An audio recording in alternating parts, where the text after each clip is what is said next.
This is a video to explain IM2 day 27, problem number 4, where you're given these points A and C, and we are told that we need to find a point D that makes angle ACD a right angle, and that the tangent of angle DAC is 5/7. So the first thing I'm going to do here is draw segment AC. And what I'm going to do is find the slope of AC, which should be pretty easy. I just have 0, 0, and 7, 5. So the slope is just going to be 5 minus 0 over 7 minus 0. So that slope is just going to be 5/7. Now, the reason I want to find this is because I really want that perpendicular slope, which is going to be negative 7/5. And what I'm going to do is graph the line that goes through the 0.75 with this perpendicular slope right here. So that's going to look something like this. I'll draw it as a dotted line. So there's that line. And there's a right angle there. Okay. So the reason I want this line is that I know that D is going to have to lie somewhere on it. So I think there's going to be a D up here and then another D down here. So what I'll do is I'll label 2 points on here and call them D1 and D2. So now I'm going to use the piece of information they gave us because I don't know where D1 is yet. I know it lies on that line, but I don't know exactly where it's going to be. I need to find its coordinates. So what I'm going to use is the information they gave us about the tangent of angle DAC. And we know something about the tangent, so I've relabeled angle DAC here theta. So we know that tan theta is 5/7. Now, what I can do is, in my triangle that I've drawn here, I could write another expression for tan theta using this length and this length of my triangle. So we can find that the distance from A to C is √74, and I'm just going to call the distance from C to D1 x. So I'm going to write another expression with tangent in terms of the triangle that I've just labeled the distances. So I also know that tangent of theta is x over √74.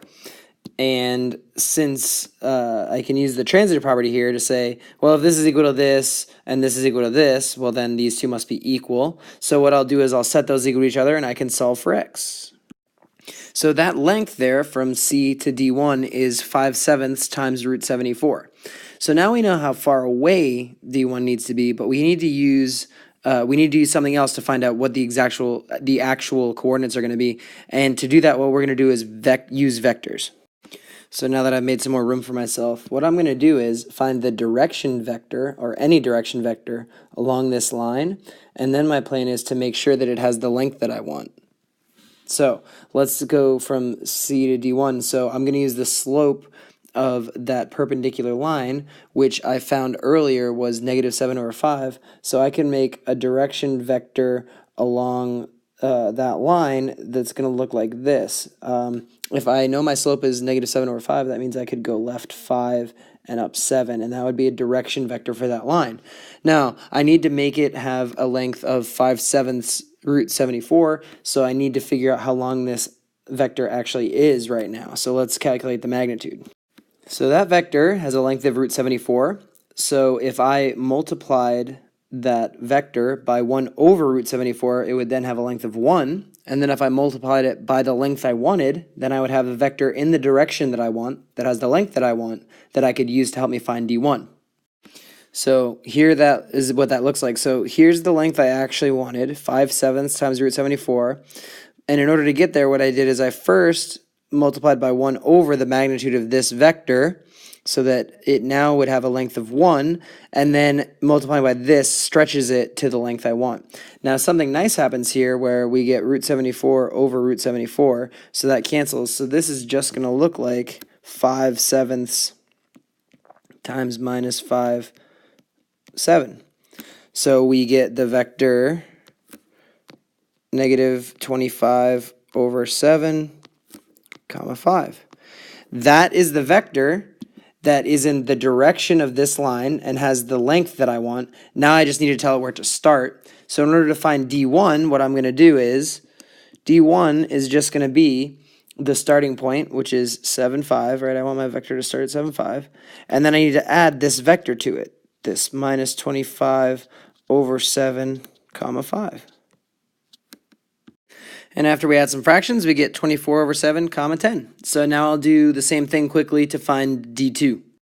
So what this is going to look like is going to look very similar to what we did before. A big difference, though, is instead of making a vector that goes from here to here, this time we're going to have to go in the opposite direction. So we need to make our vector go in the opposite direction. So you can do that easily by multiplying your vector by -1. So we went from this vector, -5, 7, to the vector 5, -7. Now the magnitude is going to be the same. We're going to multiply our new vector by the same thing we did before. We're going to need to divide by the magnitude, multiply by the length that we want. Then we're going to do some simplifying.